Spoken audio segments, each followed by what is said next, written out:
उत्तर प्रदेश का एक ज़िला है औरैया, उसी का ही एक विकास क्षेत्र लगता है सहार, और सहार विकास क्षेत्र का गांव है अरियारी। दरअसल इसी अरियारी गांव की रहने वाली एक लड़की जिसका नाम शिवानी कुमारी होता है। शिवानी कुमारी ने टिकटॉक से अपनी ज़िंदगी की शुरुआत की थी, और इसके अलावा वो फेसबुक हो, इंस्टाग्राम हो या फिर यूट्यूब पर वो अपनी ब्लॉगिंग किया करती है, अपने गाँव के कल्चर को दिखाया करती है। उसके बोलने का तरीका जो है वो उसी इलाके का है, जहाँ जिस इलाके में क्षेत्र में वो रहती है। अब कुछ लोग जो जानते हैं कि इस इलाके की भाषा कुछ इसी तरह से बोली जाती है, उनके लिए तो एक नॉर्मल सी बात है। लेकिन जैसे ही बिग बॉस के ओटीटी थ्री प्लेटफॉर्म पर अनिल कपूर के सामने शिवानी कुमारी सामने जाती हैं और उनसे बातचीत करती हैं, तो बाकी कुछ लोगों को ऐसा लगने लगता है जैसे कि लड़की कुछ बनावटी भाषा बोल रही है, कुछ बन के बात कर रही है। लेकिन हालांकि उसने एक दूसरे प्रतिभागी से ये कहा भी था कि अगर आपको डाउट होता है तो आपको मेरे फेसबुक, इंस्टाग्राम इन सब पे जाना चाहिए, सारी वीडियो देखनी चाहिए और उससे पता भी चल जाएगा कि मैं किस तरह से बोलती हूँ। दरअसल मैंने खुद, यानी कि उस्मान सैफ़ी ने खुद शिवानी कुमारी का इंटरव्यू किया था, तो उनकी जो एक भाषा है वो उसी भाषा में वो नॉर्मल से बात भी करती हैं और अच्छी भी लगती हैं। ये बात बहुत सारे लोगों को पसंद भी आ रही है उनकी भाषा शैली, कुछ लोगों को उनकी भाषा शैली पसंद भी नहीं आ रही, उन्हें लगता है कि ये बनावटी बोला जा रहा है। लेकिन जो शिवानी को मूल रूप से जानते हैं, जिन्होंने उनका वीडियो पहले से देखा है, तो उनको लगता है कि शिवानी कुमारी अपने मूल रूप में हैं, और जो नहीं जानते हैं उनको लगता है ये बनावटी है। दरअसल ऐसी ही कुछ बात है जो आज की कहानी मैं आपको सुनाने जा रहा हूँ। इस कहानी के अंदर भी कुछ ऐसा ही होता है। एक गाँव में 2 तरह के लोग थे, 2 तरह की भाषा बोली जाती थी। एक तरह की भाषा बोलने वालों को दूसरी तरह की भाषा पसंद नहीं आती थी, और यहीं से एक इतना भयानक क्राइम होता है। इस क्राइम की गूंज पूरे इंडिया में फैल जाती है। इंडिया ही नहीं, उस वक्त ये घटना विदेशी अखबारों में भी प्रकाशित होती है, और जब ये मामला अदालत पहुंचता है तो अदालत ने उन घटना को अंजाम देने वाले आरोपियों को फांसी की सजा का हुक्म सुनाया था, और कहा था कि जब तक इन लोगों को फांसी के फंदे पर लटका के रखा जाए, जब तक कि इनके प्राण ना निकल जाएं। बस गलती सिर्फ इतनी थी कि भाषाई जो भेदभाव था, उनकी भाषा अलग थी और मारने वालों की भाषा अलग थी। आदाब, नमस्कार, सत श्री अकाल। मैं उस्मान सैफी। आज की जो सच्ची घटना मैं आपको सुनाने जा रहा हूँ, ये सच्ची घटना है पश्चिमी त्रिपुरा का एक थाना लगता है तकरा जाला। दरअसल तकरा जाला थाना क्षेत्र का गांव है जरुल्ला बाचाई। बात कर रहा हूँ 11 फरवरी साल 1997 की बात है ये। रात के लगभग 11 बजे के आसपास का वक्त हो चला था, और जो थाना लगता है तकरा जाला, वहाँ के एसएचओ के पास एक सूचना पहुँचती है कि गांव में आग लग गई है, जो कि DAR कैंप है, वहाँ पर आग लग चुकी है। जैसे आग की सूचना मिलती है, एसएचओ अपनी टीम के साथ वहाँ दौड़कर मौके पर पहुँचते हैं। जाकर जो उन्होंने अपनी आंखों से दृश्य देखा था, उस दृश्य को देखने के बाद उनकी आंखें खुली की खुली रह जाती हैं। वो सोचने पर मजबूर हो जाते हैं। दरअसल इधर उधर चाहे बच्चे हों, महिलाएं हों, बुजुर्ग हों या बालक हों, लगभग 13 लाशें पड़ी हुई थीं जो जल चुकी थीं। उनकी जो जलने की तादाद थी वो बड़ी मात्रा में, जैसे कह सकते हैं 80% या 100% इस तरह से वो जले हुए थे, और बिल्कुल कोयले की तरह उन्हें भून रहे थे। कई लोग ऐसे थे तो जिंदगी और मौत की जंग लड़ रहे थे, तड़प रहे थे और बचने की लगातार कोशिशें कर रहे थे। और इसी दृश्य को जब लोगों को पता चलता है तो पुलिस वाले कि गांव में पुलिस आ चुकी है, तो जो लोग गांव से भागे थे वो भी गांव में लोग आ जाते हैं, और पुलिस को आकर तरह तरह की कहानियां, तरह तरह की बातें बताना शुरू कर देते हैं। अब इसमें एक व्यक्ति होता है जिसका नाम था गौरांश विश्वास। गौरांश विश्वास ने पुलिस के सामने पूरी कहानी बयां की। उसने कहा कि साहब, रात के लगभग 11 बजे के आसपास का वक्त हो रहा था, और इसी बीच में 10-15 लोग आते हैं। किसी के हाथ में AK-47 था, तो किसी के हाथ में लाठी, किसी के हाथ में डंडे, किसी के हाथ में तरह तरह के हथियार थे। वो जैसे ही गांव में आते हैं तो एक इसी गांव के अंदर बंगाल से आए भाषाई अल्पसंख्यक समुदाय के लोग थे, जो जिनकी भाषा कुछ अलग थी। अब उन लोगों को घरों को चिन्हित किया जाता है। चिन्हित करने के बाद उनके घरों में बाकायदा आग लगानी शुरू कर दी जाती है।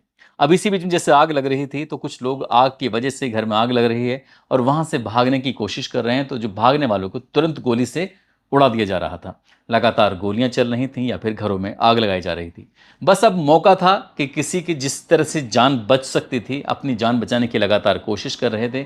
एक घर ऐसा भी था जिसमें 5 साल का बालक और उसकी माँ, ये दोनों घर के अंदर फंस जाते हैं। जो पति होता है वो भागकर किसी भी तरकीब से अपनी जान बचा लेता है, जो बच्चा था वो दरवाजे पर ही रुक जाता है क्योंकि उसे रोक दिया जाता है और रोका जाता है उसे गोली चलाने के बाद।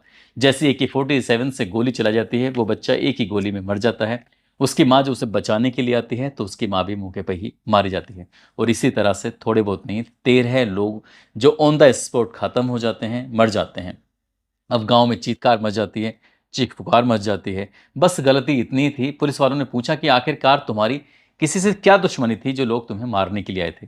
तभी एक ऐसे उग्रवादी संगठन का नाम लिया जाता है। उस संगठन का नाम लेने के बाद कहा कि उससे जुड़े हुए कुछ लोग थे, उन लोगों के नाम लिए जाते हैं जिसमें रवि देव वर्मा, गांधी देव वर्मा, मंजू देव वर्मा, शंभू राम देव वर्मा, बुधराज अशोक देव वर्मा उर्फ अचक, विजय फाल्गुन, संतपाल, संध्या, इस तरह के लगभग 11, 12 या 15 लोग थे।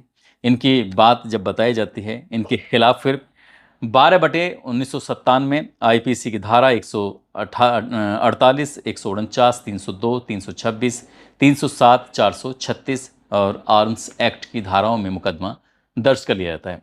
पुलिस के सामने जितने भी नाम आते हैं उन नामों को लेकर उसके बाकायदा फिर जांच पड़ताल शुरू हो जाती है। और जांच में बस यही बात आती है कि रात के 11 बजे के आसपास का वक्त हो रहा था, साल 1997 की बात है, और ये फरवरी का वो महीना चल रहा था।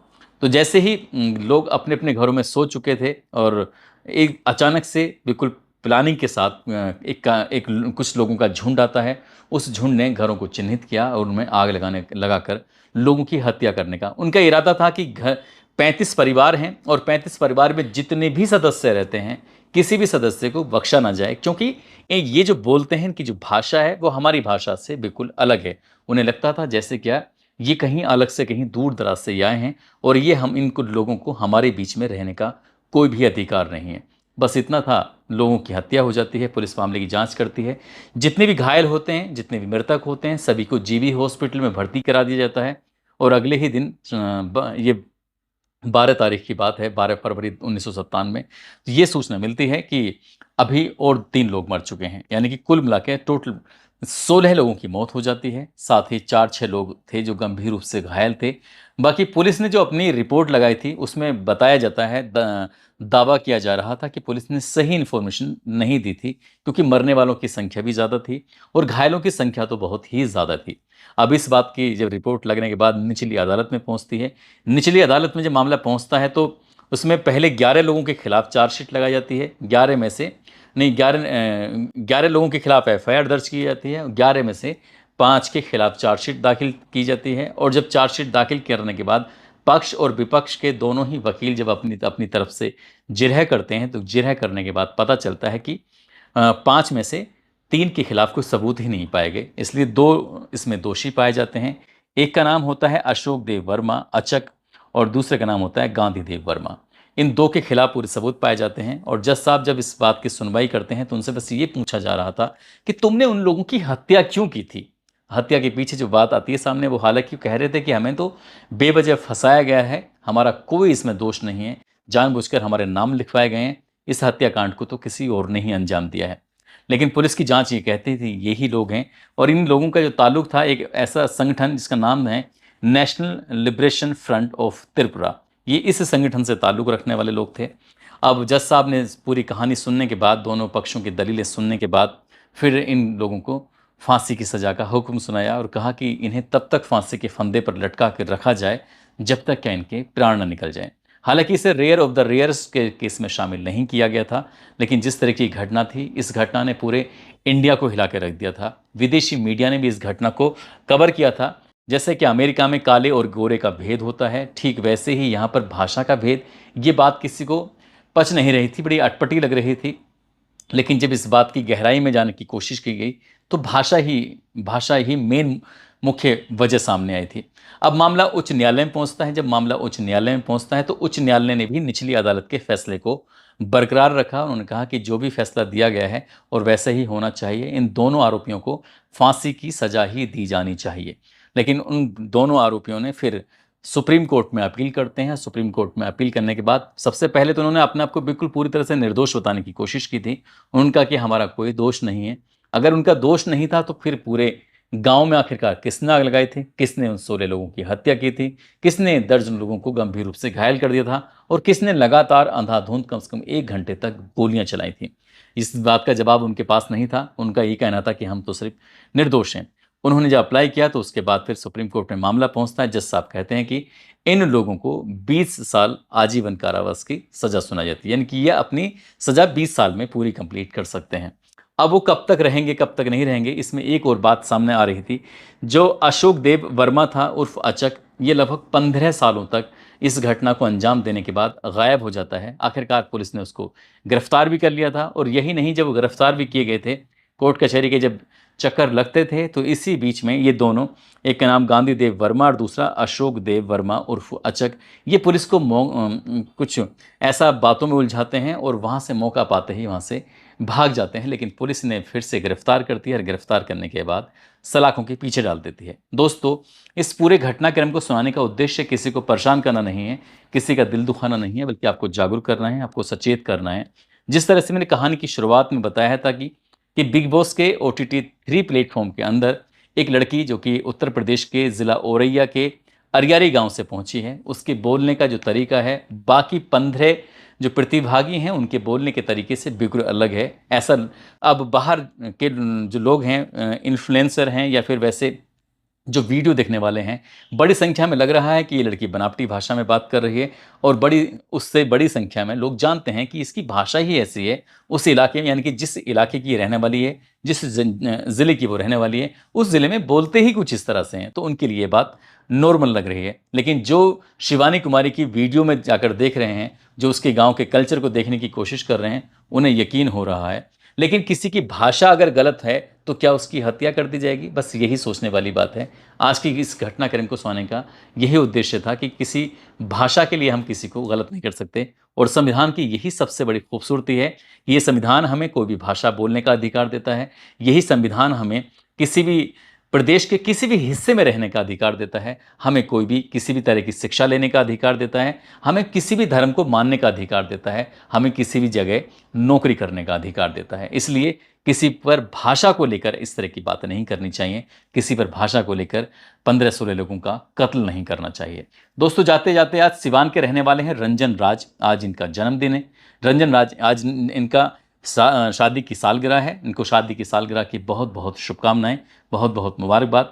साथ ही कुछ लोगों ने नाम लेने की अपील की है, जिसमें एटा के रहने वाले हैं हाफिज़ मोहम्मद और नाजिम बरकाती, साथ ही मोहम्मद शफीक, गिरीश कुमार जो कि बिहार के रहने वाले हैं, शमशाबाद से आसिफ अली हैं, जालौन से अनिल कुमार गौतम हैं, रईस खान, अखिलेश सैनी, पूजा जो राजस्थान से हैं, रामलाल प्रजापति, सोनी निषाद, इम्तियाज़ बुखारी, शिवम यादव जो कानपुर के रहने वाले हैं, मनोज कुमार, दीपक शर्मा, आकाश कुमार, इन लोगों ने नाम लेने की अपील की थी। आप सब लोग अपना ख्याल रखें, सुरक्षित रहें। जय हिंद, जय भारत।